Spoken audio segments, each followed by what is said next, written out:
Never put too much trust in friends. Learn how to use enemies. Keep a close eye on your friends. They get envious and will undermine you. If you co-opt an enemy, he'll be more loyal than a friend because he'll try harder to prove himself worthy of your trust. This is part 1 of 48 Laws of Power, where we will be talking about all the 48 Laws of Power, how you can use them, how you can be protected against them, and just my interpretation of all the laws. So we're going to start out now. And first, we're going to start out with, what does the 48 Laws of Power really mean and why were they created? So this is by the author Robert Greene, who created the book, and he said, whether you like it or not, you're part of a never-ending game of power. You're either striving for and wielding power, or you're a pawn being played by someone more powerful than you. You choose your role. So what are the 48 laws of power, and how do you use them? These laws are for those who prefer to be players rather than pawns, to turn you from an amateur into a master. And these are just 48 laws that the author made, and we're going to start out with the first one. And basically, like you said, these are based to put you in a position of power, to put you in a position of getting the outcome that you want, and basically learning how to manipulate situations to get what you want out of things, I guess you can say.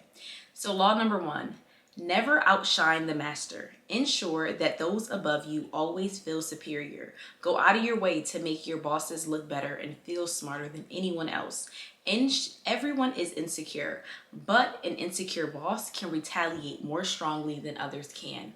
Now, this is one that I do agree with to a certain extent, because I do feel like there is a thin line between trying to be a great worker and then you're trying to be a boss without having the title. And I think people need to understand that bosses are very insecure. You have to think about it. They are in a position where a lot of individuals are constantly looking at them. A lot of individuals are constantly judging them, right? A lot of people will notice if a boss is gone for 2 to 3 days than if a janitor is gone for 2 to 3 days. They can easily be replaced. Their job isn't really a thing that people think about much, right? Until they do think about it. But I say that to say it's a thing that you have to understand. In a boss's position, they're constantly being evaluated and measured if they can get the job complete. There's a lot of people who are below them who are trying to get their position. So when you are in a position of having a boss or having a superior, I think it is very important to not try to outshine them. Now, the issue that this can become is because some people are like, well, I'm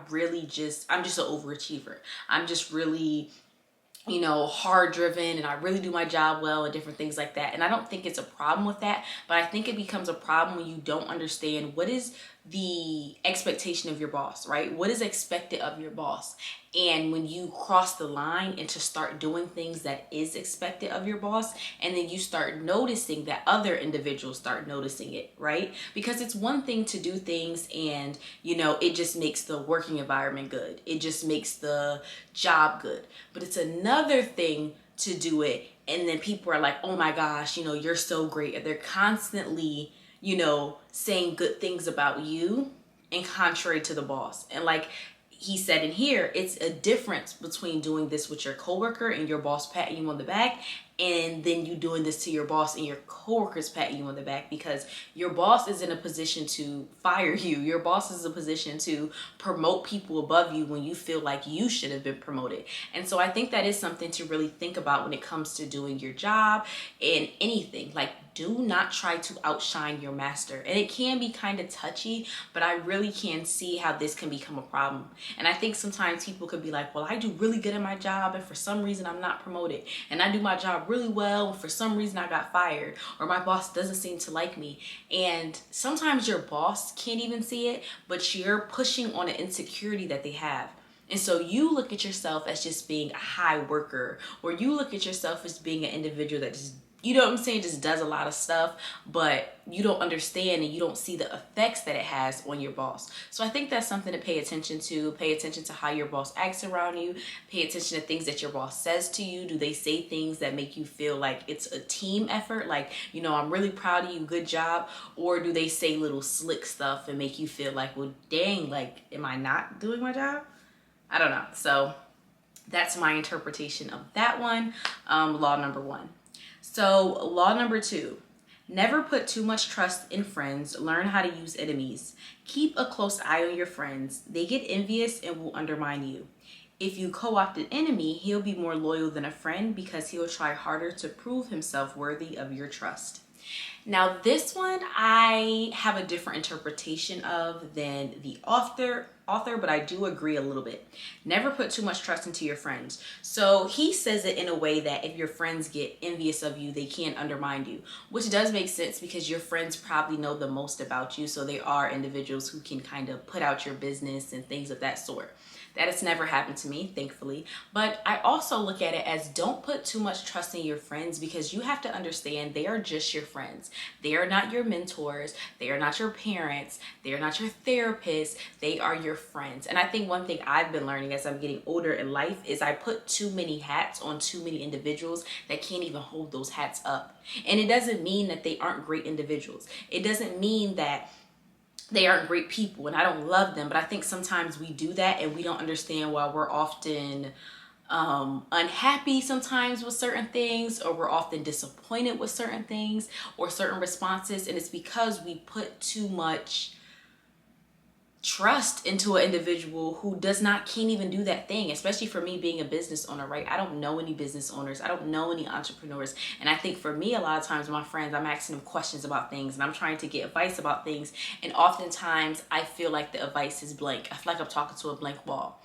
And it doesn't mean they don't care about me. And it doesn't mean that they don't love me or different things like that. But it's just because they don't even understand what I'm talking about. Like to them, I'm talking in a foreign language because they can't even understand these things. And I think sometimes we do that a lot. We think just because someone loves us and someone, cares about us, that they will understand this thing. And it's like, no, we put too much trust into our friends. And it's like, I get what he's saying into sometimes putting more trust into enemies. Now, I don't necessarily think enemies, I personally don't have any enemies, but sometimes individuals who don't know you will give you better advice for the simple fact that they don't have any back history of you. You get what I'm saying? They don't know anything previous of you. So the advice they're giving you is just straight advice. They don't care about what you did when you was 15. They don't care about what you did yesterday. They're giving you straight advice. And a great way I've seen this play out actually is Kevin Hart has a book that he came out with in 2017. I forgot the name of it. I literally just finished it yesterday.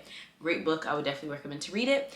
It talks about his life, and it talks about when he first started comedy, he got the idea from some coworkers at his job, specifically a girl named Alice, after he had only been working at the job for a couple months. When he told his close friends and his family about it, they were like, Kevin, you're a funny guy, but like, you're not a comedian. Like, come on now. You're not come on. And he was like, what really pushed him to actually end up doing it and quitting his job was that he went back to his job and he talked with his coworkers about it and basically told them what his family said. And they were like, no, like, go and do it. Like, yes, go. And he often says that he credits him starting comedy to Alice.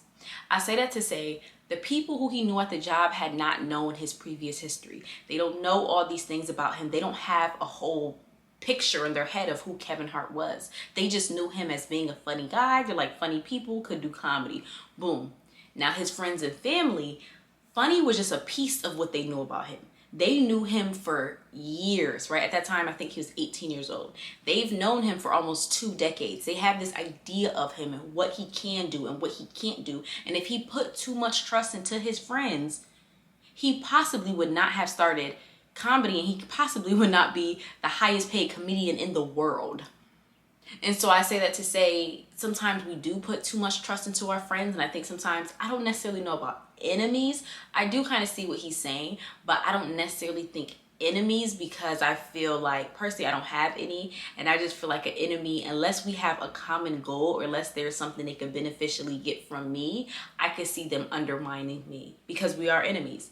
Now, like I said, if there's something like in a job setting where like they need me for something, I can see them trying extra hard because they want to prove, hey, I'm cool. Hey, we're cool. But I personally don't have any enemies, so that's my interpretation of that.